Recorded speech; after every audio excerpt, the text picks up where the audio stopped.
September is Brain Aneurysm Awareness Month, and our next guest, who's one of the lucky ones, and you know him well, he survived after a doctor ran a scan that happened to save his life. He is Rich, Big Daddy Salgado. We always tap into you, Rich, when it comes to talking about what's happening in football and sports business and things like that. But this is something that really struck home with you. Yeah, it's I look in the mirror every morning. I have this beautiful scar here that reminds me of my issue that I had, and I let people know about it. What happened?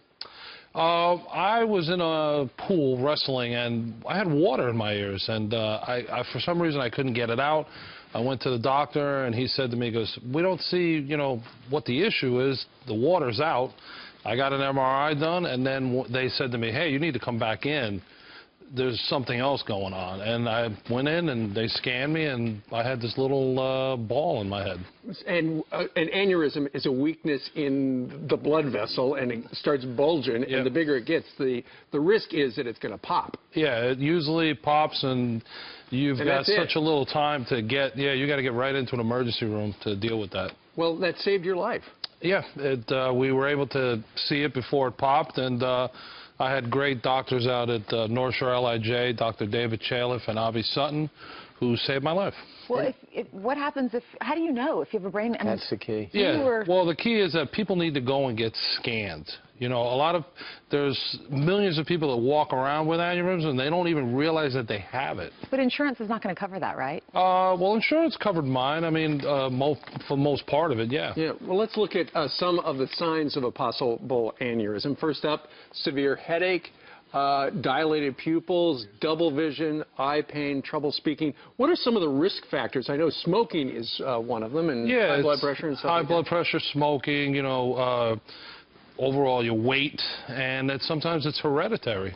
The other thing is, Rich, you played football your entire life. I mean, up and through the University of Maryland. Do you think banging heads for all those years, could that have done it? That's been brought up. As a kid, accidentally, I was hit over the head with a cooler, and my wife always says to me, she goes, maybe that had something to do with it.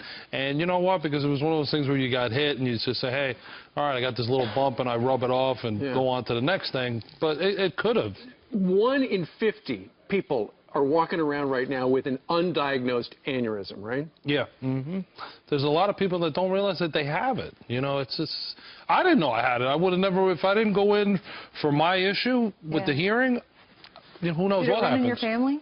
No, it does not. Well, okay, so then that's a stat, 1 in 50 with an unruptured brain aneurysm right now that are watching. So, Rich, real quick, how do we support, what foundation should we go to support things like this? Well, it's funny, tomorrow I'm doing a walk for the Brain Aneurysm Foundation, which is out in Long Island. And then next Thursday, I'm supporting Lisa Colagrossi, her foundation, who was the anchor who unfortunately passed away. I became friends with her husband, Todd, and next Thursday is a big gala here in Chelsea Piers, and so I'm supporting both of those. Well, that's great. All right. To find out more about brain aneurysm, you can go to our website, foxandfriends.com, and we will connect you to Big Daddy's website. Great. Thank you. Big Daddy, thank you very much.